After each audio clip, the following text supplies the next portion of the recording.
नमस्कार, मैं हूं रिया कुमारी और दिल्ली पुलिस दिस वीक में आपका स्वागत है। डिजिटल दुनिया में जागरूकता ही सबसे बड़ी शक्ति है। इसी सोच के साथ दिल्ली पुलिस मिशन मोड में काम कर रही है ताकि लोग, खासकर बच्चे, साइबर अपराध के छिपे खतरों से सुरक्षित रह सके। इसी उद्देश्य से दिल्ली पुलिस मुख्यालय में साइबर संवाद कार्यशाला आयोजित की गई, जहां स्कूलों के कंप्यूटर शिक्षकों को आधुनिक साइबर सुरक्षा तरीकों की जानकारी दी गई।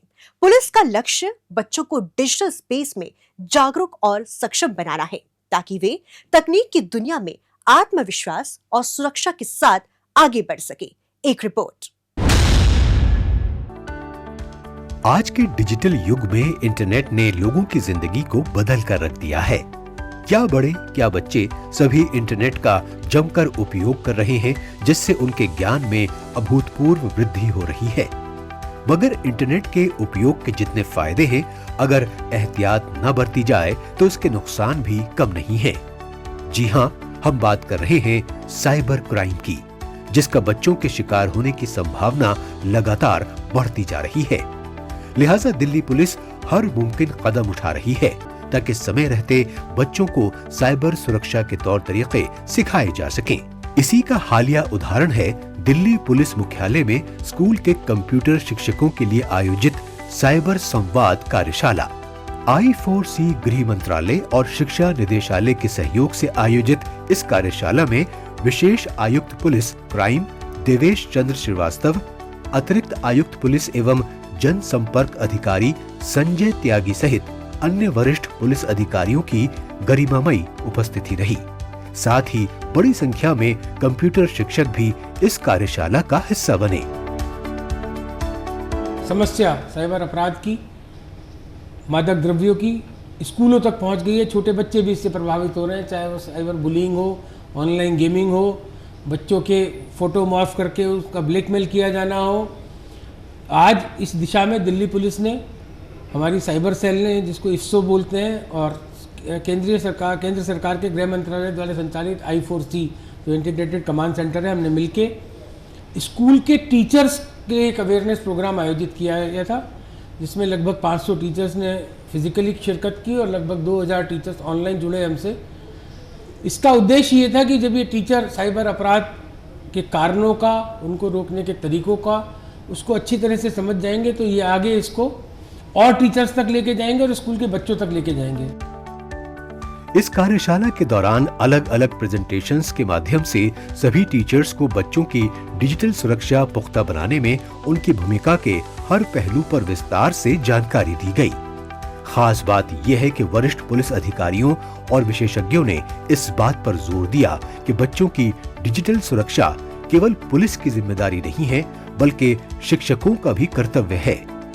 इतना ही नहीं, विशेषज्ञों ने शिक्षकों से अपील की कि वे अपने छात्रों की ऑनलाइन गतिविधियों पर बराबर नजर रखें। उन्हें सुरक्षित तरीके से इंटरनेट इस्तेमाल करना तो सिखाएं ही, साथ ही बच्चों के किसी भी असुरक्षित या जोखिमपूर्ण व्यवहार की पहचान होने पर उचित कदम भी उठाएं, ताकि बच्चों को साइबर अपराध के दलदल में फंसने से बचाया जा सके।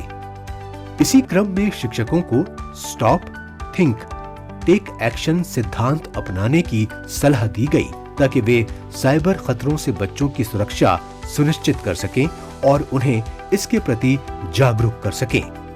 साथ ही राष्ट्रीय cyber crime reporting portal I4C, Delhi police cyber unit, cyber safety portal और राष्ट्रीय साइबर हेल्पलाइन नंबर 1930 जैसे महत्वपूर्ण वेबसाइट्स और हेल्पलाइन नंबर्स की जानकारी भी प्रदान की गई।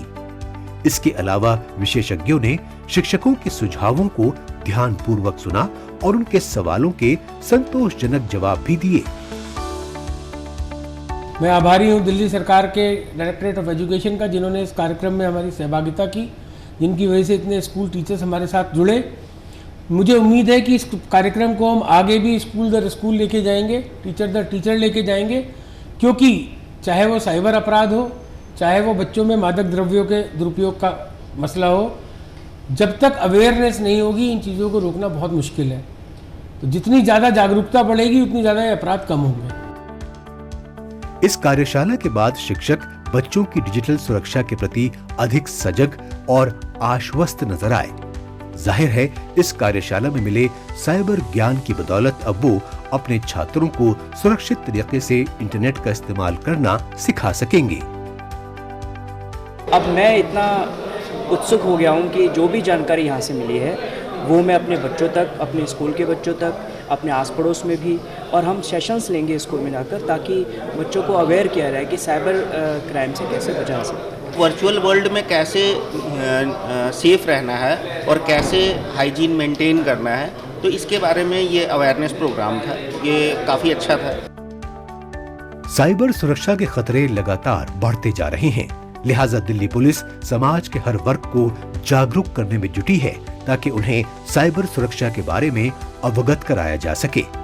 शिक्षकों के मद्देनजर आयोजित ये साइबर संवाद कार्यक्रम भी उसी दिशा में उठाया गया एक और महत्वपूर्ण कदम है। यकीनन ये कार्यक्रम शिक्षकों को साइबर सुरक्षा के तौर तरीकों को समझने में काफी मददगार साबित होगा और वो छात्रों को और भी उसके बारे में भली भांति समझा सकेंगे, जो दिल्ली पुलिस का संकल्प भी है। इस अनुभव ने शिक्षकों में बच्चों की डिजिटल सुरक्षा के प्रति जिम्मेदारी और प्रतिबद्धता को और मजबूत किया।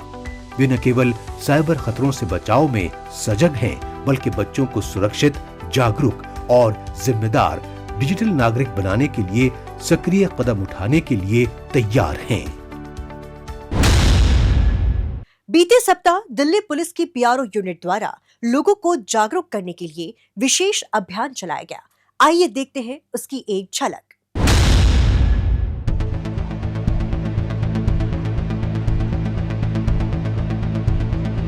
डिजिटल अरेस्ट यह एक साइबर क्राइम है। इसमें आपके साथ धोखाधड़ी की जाती है।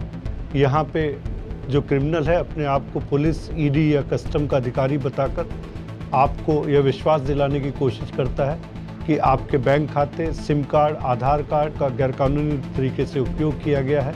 इसके बाद ये जालसाज पीड़ितों को घर से बाहर निकलने से रोकते हैं और उन्हें पैसे देने के लिए मजबूर करते हैं। मैं आपको ये आगाह करना चाहता हूँ, भारतीय कानूनों के तहत डिजिटल अरेस्ट जैसी कोई भी चीज़ नहीं होती। अरेस्ट के लिए कई तरह के प्रावधान बनाए गए हैं और इस तरह की कॉल हमेशा एक साइबर क्राइम की तरफ इशारा करती है और ऐसे आने वाली किसी भी कॉल की सूचना तुरंत पुलिस को दें। नंबर 112 जो हमारा इमरजेंसी रिस्पॉन्स सिस्टम है या साइबर क्राइम की हेल्पलाइन 1930 है, उसको इस पे अवगत करवाएं। सावधान रहिए और सतर्क रहिए। दिल्ली पुलिस राजधानी दिल्ली को सुरक्षित रखने के लिए पूरी तरह से प्रतिबद्ध है। दिल्ली को सुरक्षित रखने में हमें नागरिकों के सहयोग और भागीदारी की पूरी आवश्यकता है। इसलिए हम सभी नागरिकों से अपील करते हैं कि आप दिल्ली पुलिस को सहयोग करें और हमारी आंख और कान बने। जब भी घर से बाहर निकलें, भीड़भाड़ वाले इलाकों में जाएं, तो अपने आसपास निगाह रखें, सतर्कता रखें। किसी भी संदिग्ध व्यक्ति या वस्तु को देखते हैं या कोई असामान्य गतिविधि आपकी निगाह में आती है तो उसकी सूचना पुलिस को दें। किसी भी किराएदार को घर देने से पहले या नए कर्मचारी को काम पर रखने से पहले उसका पुलिस सत्यापन अवश्य कराएं। किसी भी अफवाह पर या भ्रामक खबर पर विश्वास न करें और उसको शेयर करने से पहले उसकी सत्यता की जांच अवश्य कर लें। आपकी सतर्कता, आपकी जागरूकता हमारे लिए बहुत बड़ी ताकत बन सकती है। किसी भी संदिग्ध स्थिति में हमारा 24/7 हेल्पलाइन नंबर 112 उस पर सूचित करें। धन्यवाद। सावधान रहें, सतर्क रहें। जय हिंद।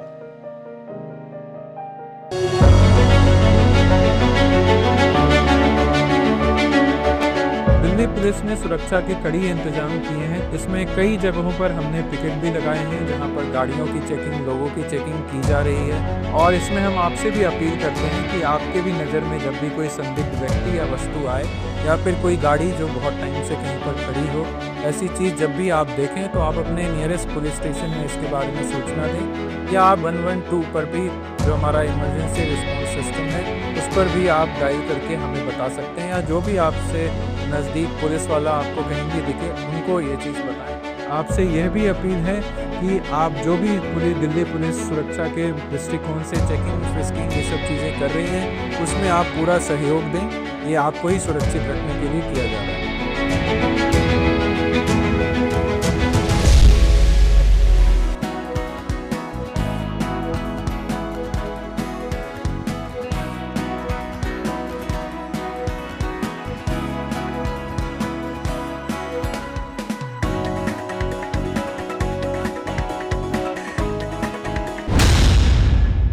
अब पेश है दिल्ली पुलिस के पिछले हफ्ते के एक्शन की कहानी आंकड़ों की जुबानी।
और अब डालते हैं एक नजर पिछले दिनों सुर्खियों में रही दिल्ली पुलिस की कुछ महत्वपूर्ण उपलब्धियों पर। क्राइम ब्रांच की साइबर सेल ने digital arrest cyber fraud syndicate का भंडाफोड़ करते हुए 6 अपराधियों को गिरफ्तार किया। आरोपियों ने फर्जी सरकारी अफसर बनकर एक बुजुर्ग को वीडियो कॉल पर डराया और घर पर 24 घंटे तक डिजिटल अरेस्ट करके उनसे 49 लाख रुपए ठग लिए। इस मामले की शिकायत मिलने पर पुलिस ने सघन तहकीकात की व टेक्निकल सर्विलांस की मदद से लखनऊ व आसपास के इलाके में ताबड़तोड़ छापेमारी कर सभी अपराधियों को धर दबोचा। इस केस की तफ्तीश करते हुए हमने सफलतापूर्वक 6 लोगों को गिरफ्तार किया है लखनऊ से। ये bank account holders, bank account providers हैं, आगे पैसे भी ट्रांसफ़र करते हैं और गिरोह के बाकी सदस्यों के बारे में इनसे काफ़ी इम्पोर्टेंट और जानकारी मिली है और इस केस में अभी आगे और गिरफ्तारियां जल्दी होंगी। पुलिस की आगे की कार्रवाई जारी है। दिल्ली पुलिस की आर्थिक अपराध शाखा ने एसबीआई बैंक को 4 करोड़ रुपए का चूना लगाने वाले 3 आरोपी जतिन, राजेंद्र और संदीप को गिरफ्तार किया है। आरोपियों ने द्वारका में रहने वाले एक शख्स की प्रॉपर्टी के नकली दस्तावेज, उसका आधार कार्ड व पैन कार्ड तैयार किया और उससे गुरुग्राम स्थित एसबीआई शाखा से 4 करोड़ रुपए का लोन ले लिया। जैसे ही इसकी जानकारी पीड़ित को हुई तो उसने इसकी शिकायत आर्थिक अपराध शाखा में कर दी। इसके बाद पुलिस ने गहन छानबीन करते हुए आरोपियों की लोकेशन को दिल्ली और हरियाणा में ट्रैक कर धर दबोचा। स्पेशल सेल ने मादक पदार्थ बनाकर सप्लाई करने वाले गैंग का भांडाफोड़ करते हुए 4 अफ्रीकी नागरिकों को गिरफ्तार किया है, जिनमें एक महिला भी शामिल है। आरोपियों ने बड़े ही शातिराना तरीके से नीलौठी एक्सटेंशन में मोबाइल ड्रग मैन्युफैक्चरिंग यूनिट लगा रखी थी, जहां पर तैयार की गई ड्रग्स को गैंग में शामिल महिला ट्रेन के जरिए बेंगलुरु और मुंबई पहुंचा देती थी, जहां से उसे आगे सप्लाई किया जाता था। ऐसे ही एक रोज जब अफ्रीकी महिला ड्रग सप्लाई करने के लिए धौला कुआं बस स्टैंड के नजदीक पहुंची तो स्पेशल सेल को इसकी भनक लग गई। इस पर फौरन पुलिस टीम ने संभावित स्थान पर जाल बिछाया और आरोपी महिला को गिरफ्तार कर लिया। इसकी निशानदेही पर पुलिस ने न केवल मोबाइल ड्रग मैन्युफैक्चरिंग यूनिट को सीज किया, बल्कि दिल्ली और बेंगलुरु में छापेमारी कर गैंग के अन्य सदस्यों को भी धर दबोचा। पुलिस ने आरोपियों के कब्जे से 20.146 किलोग्राम मेथाम्फेटामाइन और 700 नशीली टैबलेट्स भी बरामद कर ली है। क्राइम ब्रांच ने हेरोइन सप्लाई करने वाले गैंग का भंडाफोड़ करते हुए 2 आरोपी फिरोज और सोमपाल को सलाखों के पीछे पहुंचाया है। दोनों आरोपी बरेली से हेरोइन लाकर उसे दिल्ली में सप्लाई करने के गोरख धंधे को अंजाम दे रहे थे। क्राइम ब्रांच को गुप्त सूचना मिली थी कि मादक पदार्थ सप्लाई करने वाले गैंग का एक सदस्य शास्त्री पार्क इलाके में हेरोइन डिलीवरी करने के इरादे से आने वाला है। इसी आधार पर पुलिस ने संभावित स्थान पर जाल बिछाया और आरोपी फिरोज को अपनी गिरफ्त में ले लिया। इसकी निशानदेही पर पुलिस ने आरोपी सोमपाल को भी धर दबोचा। पुलिस ने आरोपियों के कब्जे से 282 ग्राम हेरोइन भी बरामद कर ली है, जिसकी कीमत अंतर्राष्ट्रीय बाजार में 30 लाख रुपए आंकी गई है।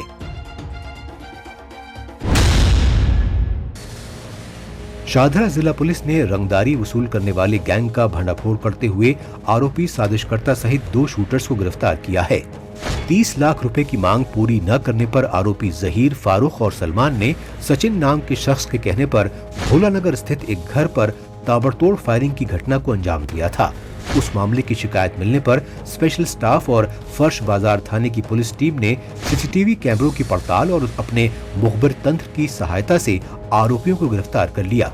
इसके बाद असलहा बरामद करने के इरादे से पुलिस जब आरोपियों को गीता कॉलोनी इलाके में लेकर पहुंची तो आरोपियों ने अचानक पुलिसकर्मी की पिस्टल छीनकर फायरिंग शुरू कर दी। इस पर पुलिस ने भी जवाबी कार्रवाई की और आरोपियों पर काबू पाने में कामयाब रही। पुलिस ने आरोपियों के कब्जे से एक पिस्टल, 2 जिंदा कारतूस और 2 मोटरसाइकिल भी बरामद कर ली हैं। न्यू उस्मानपुर थाने की पुलिस टीम ने यमुना खादर इलाके में हुई गजेंद्र नाम के शख्स की सनसनीखेज हत्या की गुत्थी को सुलझाया है। इस सिलसिले में पुलिस ने 2 आरोपी उनीब और बंटी को गिरफ्तार किया है। पकड़े गए आरोपी महिलाओं का वेश बनाकर राहगीरों को अपने जाल में फंसाते थे। इसके बाद उन्हें यमुना खादर क्षेत्र में ले जाकर चाकू के बल पर उनसे लूटपाट कर फरार हो जाते थे। इसी तरीके से आरोपियों ने पीड़ित शख्स को अपना शिकार बनाया था। वारदात के दौरान चाकू लगने से जिसकी मौत हो गई थी। उस्मानपुर थाने की पुलिस को यमुना खादर इलाके में एक अज्ञात डेड बॉडी पड़े होने की सूचना मिली थी, जिसके बाद पुलिस ने कार्रवाई करते हुए तमाम कड़ियों को जोड़ा और हत्या की वारदात में शामिल आरोपी उनीब और बंटी को गिरफ्तार करने में कामयाब रही। पुलिस ने आरोपियों के कब्जे से एक बटनदार चाकू भी बरामद कर लिया है। उत्तर पश्चिमी जिला पुलिस ने सुभाष प्लेस इलाके में हुई तमन्ना नाम के शख्स की हत्या के मामले को सुलझाते हुए आरोपी इरशाद को गिरफ्तार किया है। आरोपी इरशाद को शक था कि उसके किराएदार पीड़ित तमन्ना और वीरेंद्र ने उसका फोन हैक कर रखा है और इसके दुर्लभ सिक्के भी चोरी कर लिए हैं। इसी से गुस्साए आरोपी ने दोनों को कमरे में बंद किया और 2 दिनों तक उन्हें बुरी तरह से मारा पीटा। मौका मिलने पर पीड़ित वहां से भाग निकले, जिसके बाद वीरेंद्र डर की वजह से बिहार स्थित अपने गांव चला गया, जबकि हालत बिगड़ने पर पीड़ित तमन्ना सीधे सुभाष प्लेस पुलिस स्टेशन पहुंचा, जहां से पुलिस उसे अस्पताल ले गई तो वहां डॉक्टरों ने उसे मृत घोषित कर दिया। इसके बाद पुलिस ने हत्या का मामला दर्ज कर तफ्तीश शुरू की और रोहिणी इलाके में छापेमारी करके आरोपी इरशाद को दबोचने में कामयाब रही।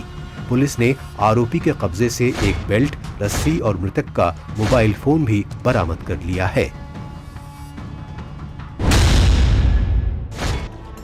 बाहरी उत्तरी जिला पुलिस ने धोखाधड़ी करने वाले 3 आरोपी रमन, रतन और बालाजी को गिरफ्तार किया है। आरोपी ट्रांसपोर्ट का काम करते थे, जिन्हें तमिलनाडु के रहने वाले एक शख्स ने भारी मात्रा में इलायची सप्लाई करने के लिए दी थी। आरोपियों ने धोखा देकर इस इलायची को बेंगलुरु में किसी और व्यापारी को बेच दिया और मोटे पैसे बना लिए। पीड़ित से उस मामले की शिकायत मिलने पर अलीपुर थाने की टीम ने तुरंत कार्रवाई की और महज 24 घंटे में तीनों आरोपियों के ठिकाने का पता लगाकर उन्हें धर दबोचा। पुलिस ने आरोपियों के कब्जे से 3 करोड़ रुपए कीमत की इलायची और एक ट्रक भी बरामद कर लिया है। दिल्ली पुलिस ने हिमाचल प्रदेश के सोलन में आयोजित उत्तरी क्षेत्र के स्थानीय सुरक्षा सलाहकारों और स्थानीय प्रशासन के वार्षिक सुरक्षा सम्मेलन में दिल्ली पुलिस को सम्मानित करने के लिए दूरसंचार विभाग का आभार व्यक्त किया है। ये सम्मान CEIR पोर्टल की मदद करने, चोरी और खोए हुए मोबाइल फोन्स का पता लगाने और उन्हें बरामद करने में दिल्ली पुलिस के निरंतर प्रयासों का परिणाम है। वर्ष 2025 में 31 अक्टूबर 2025 तक दिल्ली पुलिस द्वारा 21,380 मोबाइल हैंडसेट्स का पता लगाया गया, जिनमें से अनेक उनके असली मालिकों को लौटा दिए गए हैं। दिल्ली पुलिस क्राइम ब्रांच की टीम ने चोरी और गुम हुए मोबाइल फोन बरामद कर उन्हें उनके असली मालिकों को सौंपे। उपायुक्त police crime branch Vikram Singh की गरिमामयी उपस्थिति में आयोजित एक कार्यक्रम के दौरान बरामद हुए सभी मोबाइल फोन्स उनके सही मालिकों को सौंपे गए। क्राइम ब्रांच की टीम ने पिछले 1 महीने में सतत प्रयासों से 47 मोबाइल फोन्स सफलतापूर्वक बरामद किए हैं। बाहरी जिला पुलिस ने बाल दिवस के मौके पर स्कूली छात्रों के लिए रचनात्मक और जागरूकता आधारित कार्यक्रमों का आयोजन किया। इसके अंतर्गत बापरोला स्थित सरकारी स्कूल में आयोजित गेट टुगेदर कार्यक्रम में बाहरी जिला उपायुक्त सचिन शर्मा ने 3 स्कूलों के प्रतिभाशाली छात्रों से मुलाकात की और उन्हें प्रोत्साहित किया। इसके साथ ही पेंटिंग प्रतियोगिता में 30 छात्राओं ने सामाजिक मूल्यों पर आकर्षक एवं संदेशपूर्ण पेंटिंग्स बनाई और इस दौरान पुलिस कर्मियों द्वारा श्रेष्ठ प्रतिभागियों को सम्मानित भी किया गया। वहीं साइबर जागरूकता कार्यक्रम में 3,300 छात्रों को पुलिस कर्मियों द्वारा सुरक्षित इंटरनेट उपयोग, साइबर बुलिंग से बचाव, व्यक्तिगत जानकारी की सुरक्षा और जिम्मेदार डिजिटल व्यवहार के बारे में उपयोगी जानकारियां दी गईं। क्राइम ब्रांच ने lost and stolen mobile phone return कार्यक्रम का आयोजन किया। इस दौरान अतिरिक्त आयुक्त police crime branch Mangesh Kashyap ने खोए और चोरी हुए 152 मोबाइल फोन्स उनके असली मालिकों को वापस लौटाए।